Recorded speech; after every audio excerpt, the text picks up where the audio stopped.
monde et merci d'être là. Jason pour jaser, Conversation au Saint-Jean est une initiative de la communauté francophone accueillante. Mon nom est René Morel et aujourd'hui, j'ai le plaisir d'accueillir Ibrahim Sowi, qui est le coordonnateur du partenariat local en immigration pour la région du Haut-Saint-Jean. Il est originaire de l'Algérie. Bonjour Ibrahim. Bonjour René. Bien, merci d'être venu jaser avec moi aujourd'hui. Merci aussi à vous de m'avoir invité. Alors, tu es arrivé dans la région d'Edmundston quand et pourquoi? Qu'est-ce qui t'a amené ici? Ma première destination, c'était Montréal. C'est là où j'ai passé ma première année.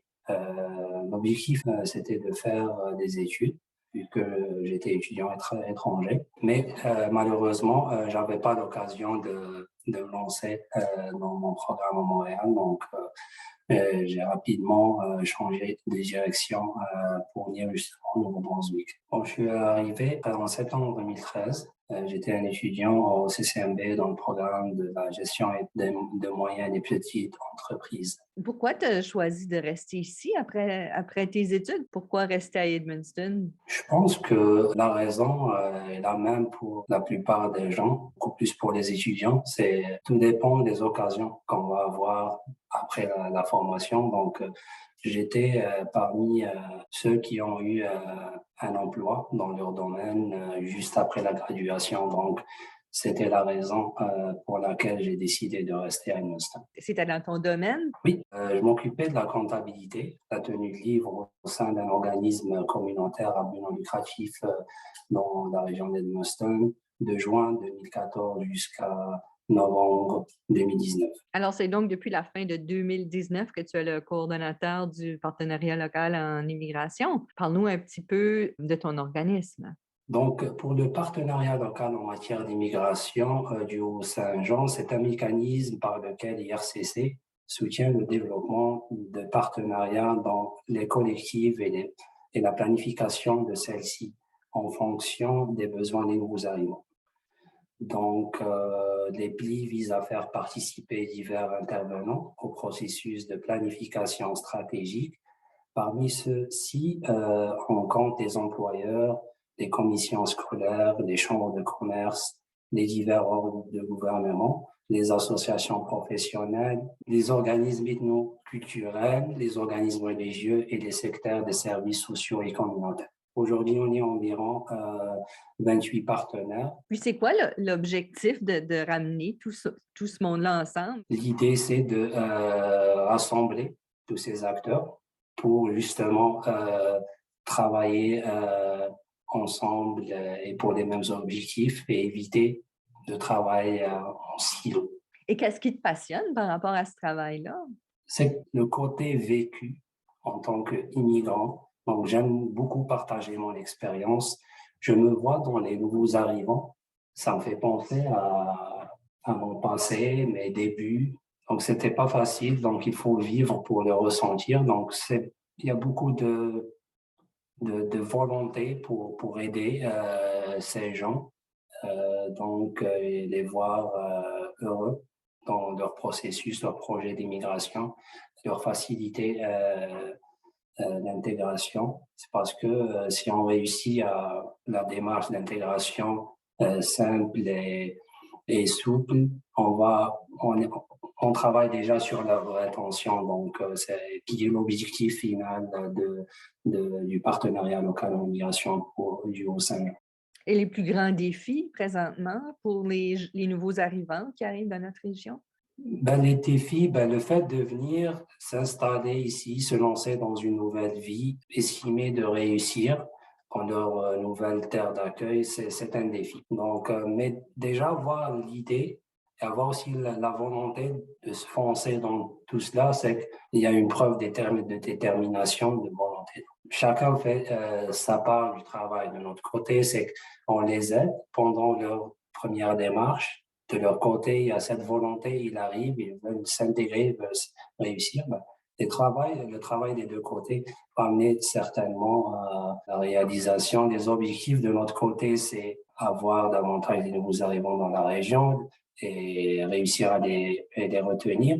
Et du côté des nouveaux arrivants, c'est d'atteindre leur objectif, réussir à s'intégrer la communauté, puis avancer dans leur vie.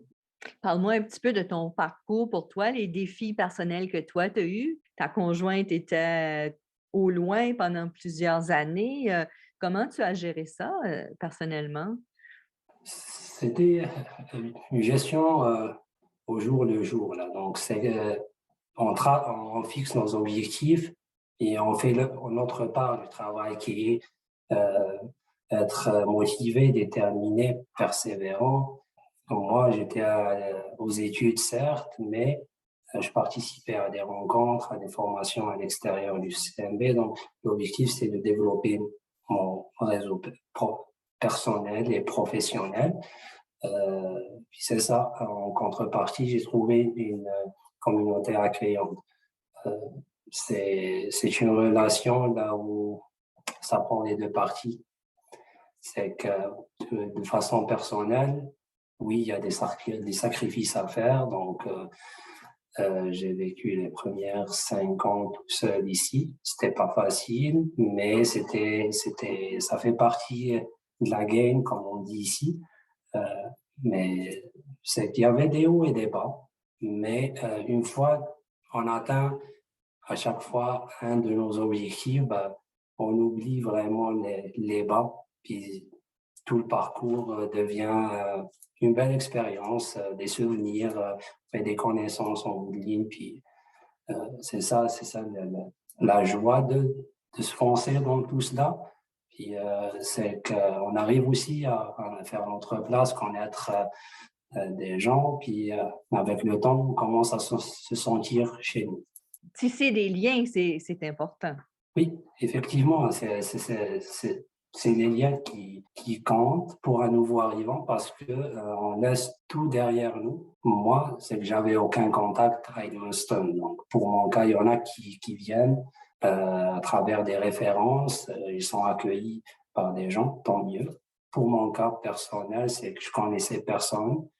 J'avais mes 2 valises dans les mains, arrivé à Edmundston, puis c'était pour moi une nouvelle naissance dans un monde là où je connais personne. Donc, mais ça avançait petit à petit au fil des années. Donc, puis, je suis très satisfait de mon parcours.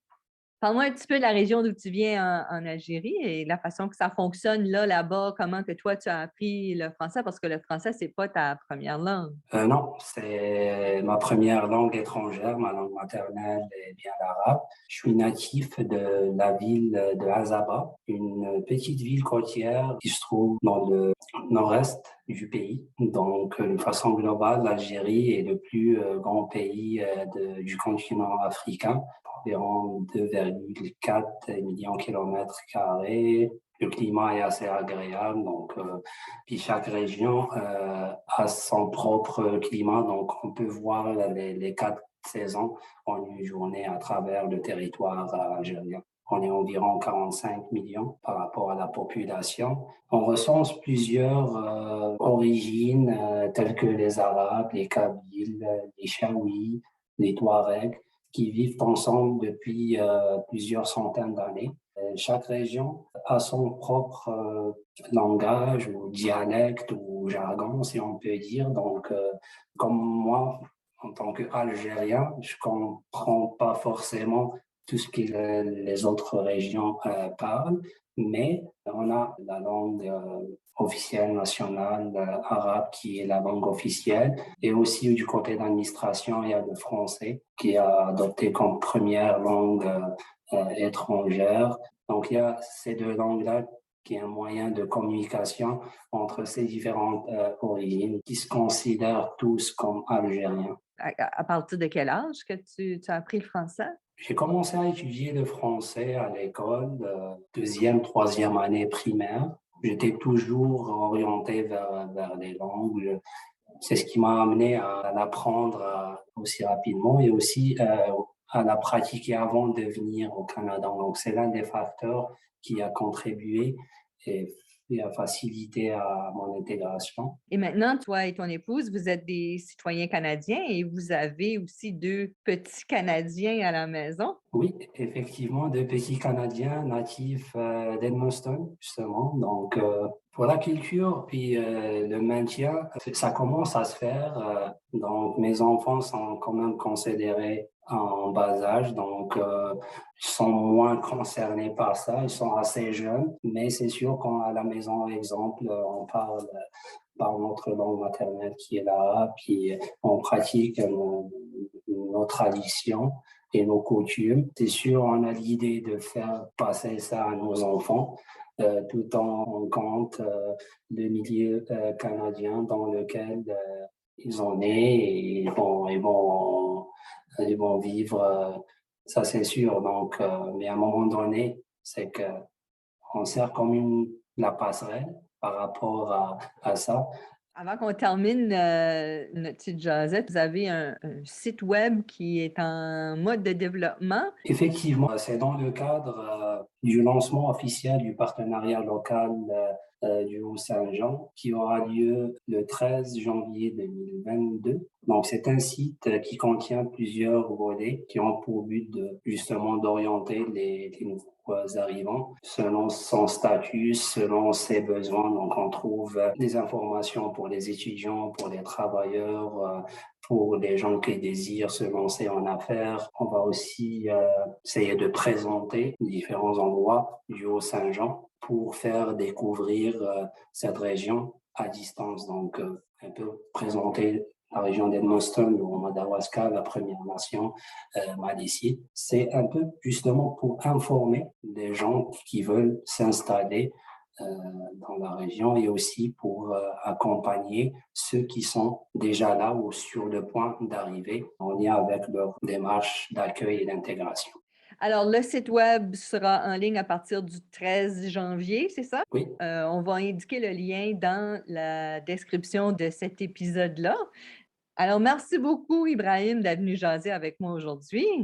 merci René, merci la CFA de m'avoir accueilli. Ibrahim Sobi est le coordonnateur du partenariat local en immigration du Haut-Saint-Jean. Et merci à vous, chers auditeurs et auditrices, d'avoir été des nôtres. Je vous invite à vous abonner à notre chaîne et ne pas oublier de cliquer sur l'icône notification pour ne pas manquer nos prochains épisodes. Et n'hésitez pas à partager dans vos réseaux. Cette émission est une réalisation de la communauté francophone accueillante qui regroupe la ville d'Edmundston, la communauté rurale du Haut-Madawaska et la Première Nation malécite du Madawaska dans le nord-ouest de la province du Nouveau-Brunswick. Ce projet est rendu possible grâce au financement du ministère de l'Immigration, Réfugiés et Citoyenneté Canada. Tout droit réservé en cette année 2022. Merci et à la prochaine!